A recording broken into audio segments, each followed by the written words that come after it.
Mi smo Ledena kava, bend iz Dubrovnika i prijavili smo se već drugi put na Supervalu.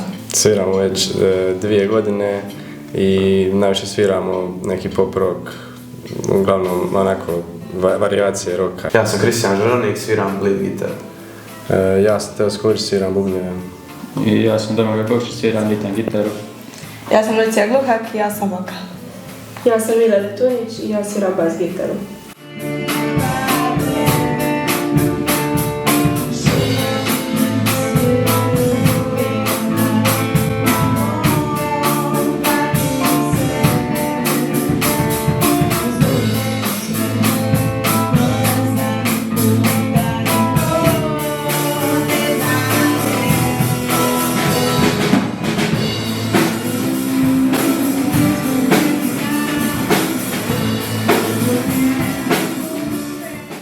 Ime benda nam je znači došlo kad je trebalo je neko ime zapravo za nastup u školskom vrtu.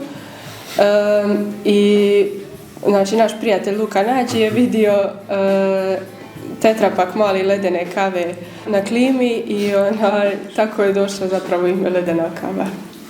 Imamo 4 autorske pjesme, prvu smo napravili već prije prošlog Supervala i onda smo napravili još jednu prije Supervala.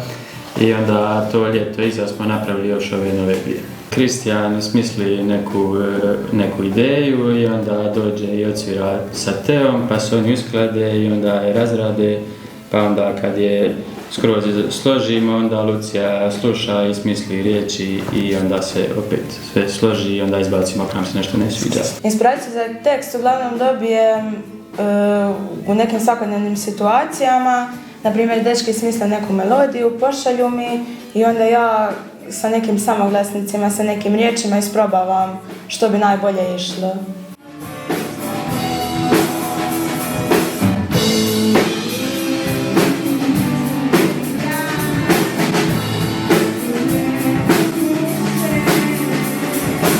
Pošto smo ove godine maturanti i svi smo u gimnaziji, svi planiramo ići u Zagreb, pa ako se uspijemo svi upisati ono što želimo u Zagrebu, planiramo nastaviti praviti pjesme i svirati zajedno, a ako ne, smislit ćemo nešto. Na prošlom Supervalu sam uživo, bilo mi je top. Uživo sam u ostalim bendovima, pogotovo gradskim bitangama, Slow Kurdu, Spadri Martinima, Freston isto.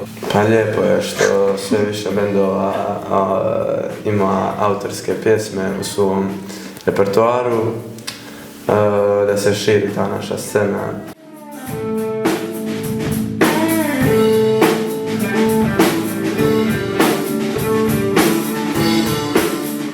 Za bendove koji nastupaju prvi put, poručam da se opustite i uživajte na sceni jer je nevjerojatan osjećaj, tako da nemojte se ga propastiti. Ove godine na Supervalu ćete moći čuti naše 2 nove pjesme, uz one 2 stare od prošle godine i također nam je u planu snimiti neku novu pjesmu do Supervala. Dragi ljudi, vidimo se i ove godine na Supervalu, veselimo što ćemo upoznati još nekoliko novih bendova i nadamo se da ćete uživati u našem nastupu.